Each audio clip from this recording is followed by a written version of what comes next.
दोस्तों, इस समय मलयालम फिल्म इंडस्ट्री के बारे में एक बहुत बड़ी रिपोर्ट सामने आई है। जस्टिस हेमा की ये रिपोर्ट है और इसको 5 साल की कड़ी मेहनत के बाद तैयार किया गया है। और ये रिपोर्ट बताती है कि मलयालम फिल्म इंडस्ट्री में जो पुरुष हैं वो इस हद तक हावी हैं कि वो महिलाओं से कुछ भी करवाते हैं।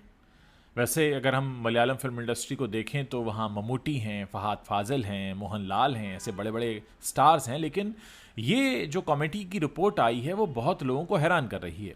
असल में 2017 में एक अपहरण हुआ था एक एक्ट्रेस का, और उसके बाद ये बात कही गई कि इस पर एक बाकायदा रिसर्च होनी चाहिए कि मलयालम फिल्म इंडस्ट्री में चलता क्या है, क्या महिलाएं वहाँ पर सुरक्षित हैं। तो ये जो रिपोर्ट आई है काफ़ी कुछ बताती है।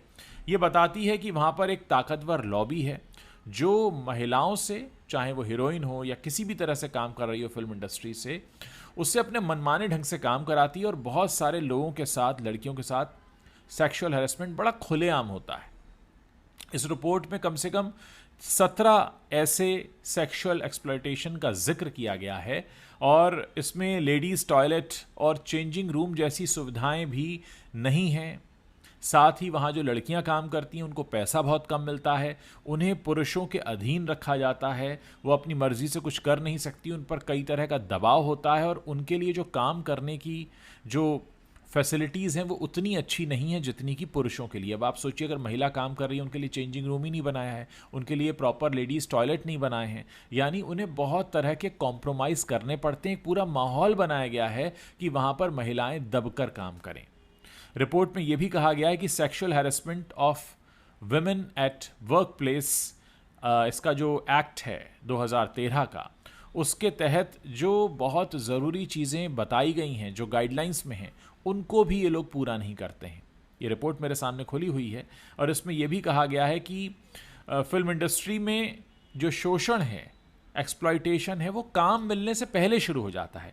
यानी आपको काम मिले, यानी आप काम करना शुरू करें उससे पहले ही आपसे बहुत कुछ करवा लिया जाता है। तो एक आप उसी माहौल के साथ उसमें दाखिल होते हैं कि अच्छा, यहाँ पर तो हमको कॉम्प्रोमाइज़ करना पड़ेगा। और मलयालम इंडस्ट्री में ये होगा, ये जानकर लोग काफ़ी ताज्जुब कर रहे हैं। बॉलीवुड में तो काफ़ी कुछ है, लेकिन दूसरा ये कहा गया है कि जो लॉबी है, पुरुषों की लॉबी जो कि महिलाओं का शोषण करते हैं, वो बहुत पावरफुल है, पॉलिटिकली वेल कनेक्टेड हैं, और उनके सामने जुबान खोलने की हिम्मत कोई करता ही नहीं है।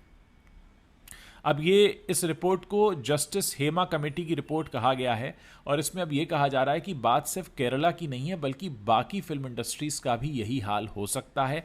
क्योंकि केरला में इस कमेटी का गठन हुआ, इन लोगों ने बाकायदा रिसर्च किया, लोगों से बात की, और उसके बाद ये रिपोर्ट निकल कर आई है। अगर केरला में हो रहा है तो फिर देश के दूसरे हिस्सों में भी हो रहा होगा। अब इस रिपोर्ट को लेकर काफ़ी जो खबर हैं वो बनी हुई हैं, और बहुत सारे लोग इस पर सवाल पूछ रहे हैं, और इसको अभी सोमवार के दिन ही इसे सार्वजनिक किया गया है। बहुत सारे अखबारों में रिपोर्ट्स छपी हैं।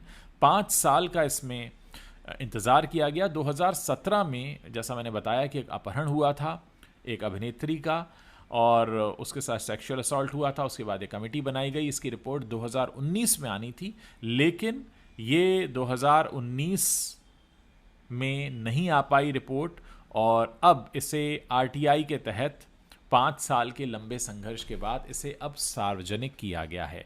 यानी हमारे ही देश के कोने में चलने वाली एक फिल्म इंडस्ट्री में महिलाओं का कितना शोषण हो रहा था, उस पर बाकायदा सरकार ने कमेटी बनाई, कमेटी ने रिपोर्ट तैयार की, लेकिन वो रिपोर्ट सबको दिखाई नहीं गई क्योंकि उसमें ऐसे कई सारे काले सच निकल कर आने वाले थे।